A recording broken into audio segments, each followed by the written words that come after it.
உள்ளளவும் கர்த்தரை கீர்த்தனம் பண்ணுங்கள். அவரை கீர்த்தனம் பண்ண வேண்டும். துதி செய்தலே நமக்கு இன்பம், அது ஏற்றது. போதும். அப்படி இல்லை, இப்படி இல்லை. Don't blame. ஆண்டவரை சந்தேகப்பட்டு ஏசாதீங்க, தூசிக்காதீங்க, கீர்த்தனம் பண்ணுங்கள். அவருடைய நாமம் பரிசுத்தமானது. அவருடைய நாமம் பரிசுத்தமானது. பரிசுத்த நாமம் சொல்லி சங்கீதத்தில் 103 என்ன இருக்கு?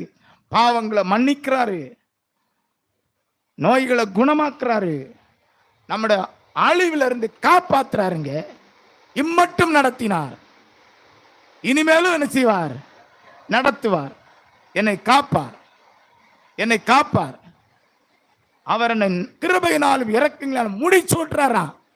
இறக்கம் என் மேல பெருகுதான். நன்மையினால் என்னை திருப்தியாக்குறாராம்.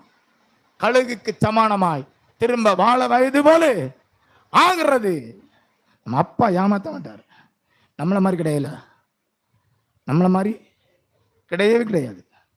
ஒரு ஏமாத்த மாட்டார். மனம் மாற ஒரு மனுபுத்திரன் அல்ல. சொல்லியும் வசனித்தும் செய்யாதிருப்பாரோ? சொன்னா சொன்னதுதான், மாற்ற மாட்டார். நம்ம மனம் மாறக்கூடாது, மனம் மாறக்கூடாது. அவர் மாற மாட்டார். நான் மாறுபாடு உள்ளவர்களை மாறக்கூடாது. சொல்லியும் செய்யாதிருப்பாரோ?